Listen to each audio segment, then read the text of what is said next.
Chaque jour, des milliards de dollars, d'euros, de yens s'échangent à travers le monde. Mais comment être sûr que chaque transaction, chaque promesse arrive bien à destination? Eh bien, on va découvrir ensemble ce mécanisme, souvent méconnu mais absolument vital, qui est en quelque sorte le gardien invisible de notre économie. Pour bien piéger son importance, il faut d'abord faire un petit effort d'imagination.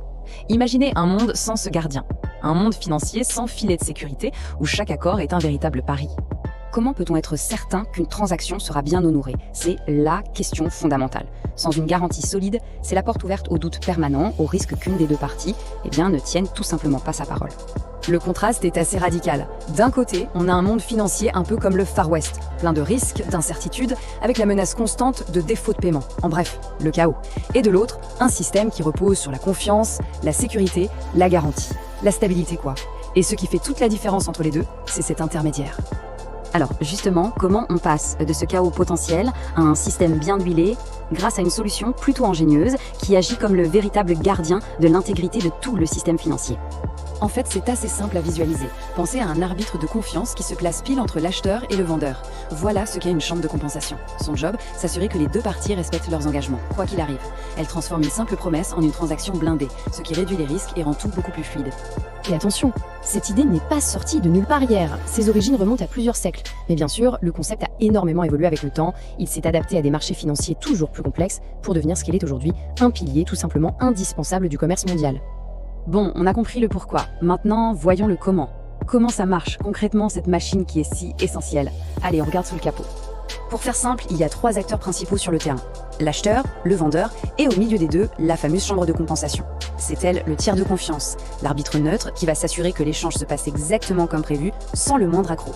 Le processus est assez logique. D'abord, un acheteur et un vendeur se mettent d'accord sur les termes d'une transaction. Mais au lieu de traiter directement l'un avec l'autre, hop, la chambre de compensation intervient et se place entre eux. C'est elle qui devient l'acheteur pour le vendeur et le vendeur pour l'acheteur. Elle collecte les fonds, vérifie que tout est en ordre et seulement après, elle exécute l'échange. Un simple accord se transforme alors en une exécution garantie. L'impact de ce mécanisme est loin d'être anodin. Ses avantages pour l'ensemble du marché financier sont, ils sont absolument énormes. Le premier avantage, le plus évident, c'est qu'elle agit comme un bouclier géant. Elle absorbe le risque de contrepartie. Concrètement, ça veut dire que si une des parties fait défaut, si elle ne peut pas payer par exemple, ce n'est pas grave pour l'autre partie. La chambre de compensation intervient et honore la transaction. Elle protège ainsi tout le système d'un effet domino. L'autre avantage majeur, c'est l'efficacité. En standardisant les processus, en sécurisant chaque étape, la chambre de compensation rend les échanges beaucoup plus rapides, plus sûrs et plus fluides. Et forcément, quand la machine financière tourne sans grincer, c'est l'économie tout entière qui devient plus agile et plus réactive. Ok, maintenant qu'on a vu la mécanique, prenons un peu de hauteur. C'est en prenant du recul qu'on réalise à quel point ce système est véritablement le pilier, souvent invisible, de toute notre économie moderne. Et à quel point ce pilier est-il solide? Le chiffre est assez parlant, 99%. On estime qu'une chambre de compensation est conçue pour résister à 99% des scénarios de crise possibles. C'est une fiabilité quasi absolue, une assurance pensée pour que le marché reste stable même en pleine tempête. On ne parle donc pas d'un simple outil pratique, loin de là. C'est, comme le dit cette citation, un pilier central du commerce moderne. C'est carrément la fondation sur laquelle repose l'intégrité de milliards d'échanges financiers, chaque jour et à l'échelle mondiale.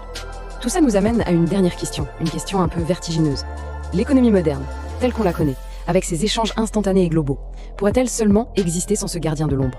Rien que de se poser la question, ça montre bien à quel point ce pilier, même invisible, est juste fondamental.